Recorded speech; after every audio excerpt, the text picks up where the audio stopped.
সংসারে ছোট ছোট টিপসগুলাই সংসারকে গড়ে তোলে সুন্দর ওই সব কিছু মিলিয়ে সৌন্দর্য বাড়িয়ে দেয়। ছোট ছোট টিপসগুলো আমাদের যদি জানা থাকে তাহলে সংসারকে আমরা সুন্দর করে সাজাতে পারি। রান্নাঘরটা হয় অনেক অনেক সুখময়, মানে আনন্দময়। এই রান্নাঘরের টিপসগুলো যদি আমরা জানি তাহলে অনেকটা সুবিধা হয়ে যায়, কাজ করতে হেল্প হয়ে যায়, অনেকটা কাজ আমাদের কম করতে হয়। এরকম যদি টিপসগুলো আমরা জানা থাকে আমাদের, এই টিপস ছোট ছোট টিপসগুলো জেনে নিও আজকে।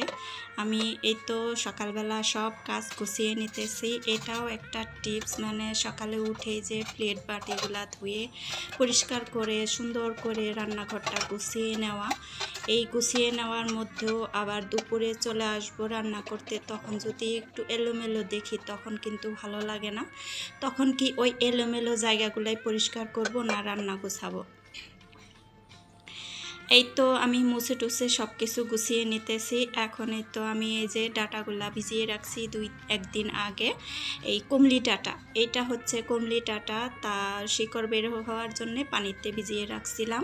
শিকড়গুলা বের হয়েছে, এখন আমি এই যে কেটে কেটে এখন আমি চারাগুলা বুনে দেব। মাটিতে বুনে দিলে এখান থেকে শাক হবে, শাক হলে আমাদের খাওয়া মানে সুবিধা হয়ে যাবে। এখান থেকে তুলে তুলে কিছু কিছু করে এক মুঠ করে শাক তুলতে পারলে আলু মিশিয়ে ভাজি করা যায়। এই তো ডাউল রান্না করার সময় যে আমরা আধা ঘন্টা আগে যদি 15-20 মিনিট আগে ভিজিয়ে রাখি তাহলে সিদ্ধটা তাড়াতাড়ি হয়ে যায় আর কি রান্না করতে সুবিধা হয়। এই যে পটগুলো আমাদের রান্নাঘরে পটগুলা থাকে, এই পলিথিনের সাহায্যে আমরা পলিথিন দিয়ে ঢেকে রাখলে ময়লা পড়ে না, আমাদের বারে বারে ধুইতে হয়। প্রতিদিনই আমরা যদি পরিষ্কার করি তাহলে কাজটা বেড়ে যায়। আর এভাবে ঢেকে রাখলে অনেক সময় পলিথিন চেঞ্জ করলেই হয়ে যায়। এই তো আমাদের কিচেনের র্যাকগুলো থাকে আঠা আঠা ভাব হয়ে যায়, এইটার মধ্যে একটা কাভার দিয়ে দেব। কাভার দিলে হবে কি এই এক্সট্রা ভাব, যে কেষ্টা ভাব ওইটা আর কি এই কাগজের মধ্যেই থাকবে। তারপরে শুধু একটু সরিয়ে সরিয়ে মুছা দিলেই হয়ে যাবে। আমাদের মাসে একবার করে ক্লিন করলেই হয়ে যাবে, মাসে একবার করলেই হয়, সারা মাসের জন্য আমরা বসে থাকতে পারি। এই তো ক্লিন করে আমি মুছে টুছে গুছিয়ে নিলাম। এখন এই তো আলু ছিলতে গেলে আমরা মেঝেতে ফেলি সবাই, মানে আমি দেখছি অনেকেই মেঝেতে ফেলে, ছড়িয়ে ছিটিয়ে ফেলে তারপরে পরিষ্কার করে। তার চেয়ে ভালো একটা বাটি নিয়ে তার মধ্যে রাখা।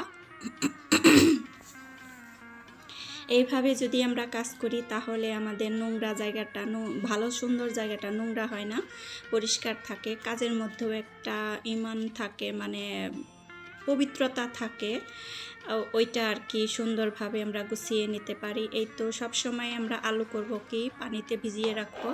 আলুটা কেটে পানিতে ভিজাতেই হয়, না হলে কালো হয়ে যায়।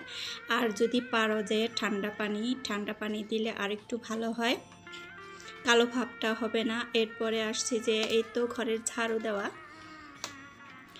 ঝাড়ু দিতে গেলে আমাদের শলা মানে ভেঙে যায়। অনেক সময় আছে যে ঝাড়ু দিতে দিতে ভেঙে নষ্ট হয়ে যায়, তাড়াতাড়ি ঝাড়ুটা ভেঙে যায়। আমাদের বারে বারে এই তো টাকাগুলা দিয়ে আমাদের ঝাড়ু কিনতে হয়। এখন কিন্তু ঝাড়ুর দাম অনেক গুণ বেড়ে গেছে। একটা ঝাড়ু মানে 80-70-80 টাকা, প্রায় 100 টাকা হয়ে গেছে।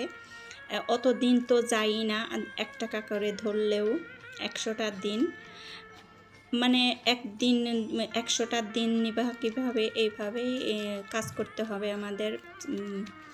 বুদ্ধি করে কাজ করলেই সবচেয়ে কাজের সুফল পাওয়া যায়। এই তো প্যাকেটগুলা কাটবো, যে কাটার পরে আমরা এইভাবে একটা হেয়ার পিন আছে, তো ক্লিপগুলা এইগুলা দিয়ে আটকিয়ে আমরা রেখে দেব যাতে নষ্ট না হয়। পুরাপুরি দরকার পড়ে না, এক এক সময় অর্ধেকটা থেকে যায়। এইভাবে আমরা আটকিয়ে দিয়ে মানে রেখে দেব, আর নষ্ট হবে না। অনেক সময় তো আমরা সবজিগুলা কেটে কেটে আমরা শুকনা জায়গায় রাখি, বেগুনটা আমরা শুকনা জায়গায় রাখলে কালো হয়ে যায়। আর এটার যে একটা কালো পানি, ওই পানি মানে বের হয়, কষটা বের হয় পানিতে চুবিয়ে রাখলে, ডুবিয়ে রাখলে। এইভাবে আমরা সবসময় কাজ করব, সহজ হবে আর কি, সুন্দর থাকবে। বেগুনগুলা রান্না করলেও মানে কালার নষ্ট হবে না। এই টিপসগুলো ভালো লাগলে লাইক দিয়ে আমার পাশে থেকো। আর সবজিগুলা সব আমরা এই রকম কাপড়ের ব্যাগের মধ্যে রাখবো যাতে ঘেমে নষ্ট না হয়। অতি তাড়াতাড়ি ফ্রিজে নরমালে রাখলেও নষ্ট হয়, এই রকম কাপড়ের ব্যাগে যদি রাখি তাহলে নষ্ট হবে না, ফ্রেশ থাকবে। আর রসুনগুলো আমি যেইভাবে রাখি দেখিয়ে দিলাম, এইভাবে আমি ওয়ালের সাথে নেট দিয়ে ঝুলিয়ে রাখি, আর নষ্ট হয় না, অনেক দিন ভরে খাওয়া যায়। এই তো আমার অনেকগুলা রসুন নিয়ে আসছে, এগুলো আমি এইভাবে ঝুলিয়ে ঝুলিয়ে রেখে দিছি। পেঁয়াজগুলোও যদি এইভাবে ঝুলিয়ে রাখা যায় অনেক দিন যায়, অনেক সময়। গ্যাসের চুলায় কোনো কিছু দেওয়ার আগে নিচটা, পাতিলের নিচ যে কোনো কিছুই নিচটা একটু পরিষ্কার করে মুছে দেওয়া উচিত, যাতে তাড়াতাড়ি গরম হয়। আর পানি থাকলে পানিটার জন্যে গরম হয় না তাড়াতাড়ি, আর কি দেরি হয়, গ্যাস ভরিয়ে যায়। এইভাবে আমরা কাজ করব। আর এই পেঁয়াজ যদি আমাদের রান্নার সময় পেঁয়াজটা না থাকে তখন আমাদের রান্নাটা দেরি হয়ে যায়, তার জন্য কিছু পেঁয়াজ কেটে আমরা রেখে দেব। আর ডাউলের যে পানির উপরে যেই ফেনাটা হয়, ফেনাটা ফেলে দেওয়া দরকার। এইটার মধ্যে অনেক মানে আর কি আগের মুরব্বীরা বলছে যে এইটা পরিষ্কার করে উঠিয়ে নেওয়া ভালো।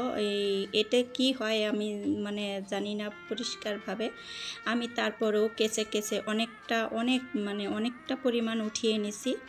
এই তো রসুন কাটার সহজ পদ্ধতি। রসুনটা যদি আমরা তাড়াতাড়ি কেটে নিতে চাই তাহলে এইভাবে কেটে নেওয়া ভালো, তাড়াতাড়ি অনেক রসুন কাটা যায় এইভাবে।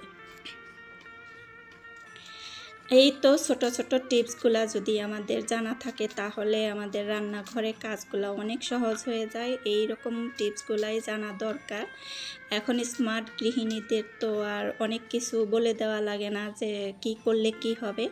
এই তো একটু সময়ে আমি রসুন আমি ডাল বাগার দেবো, এই জন্যে কেটে নিছি। এইভাবেই কেটে নিলে আর অনেকটা সময় লাগে না। এইগুলা আর কি কাঁচামরিচের মধ্যে তো একটু সর্ষের তেল মাখিয়ে আমরা যদি রেখে দেই তাহলে অনেক দিন চলে যায়, এই তো নষ্ট হবে না সহজে। সর্ষের তেল দিয়ে একটু মাখিয়ে উপরে আরেকটা টিস্যু দিয়ে নিচেও একটা টিস্যু বিছিয়ে নিছি আগে, ওইটা স্কিপ হয়ে গেছে। এখন এই তো আমি একটা কভার করে নেব, তার উপরে আরেকটা ঢাকনা দিলে ঘেমে পানিটা নিচে পড়বে।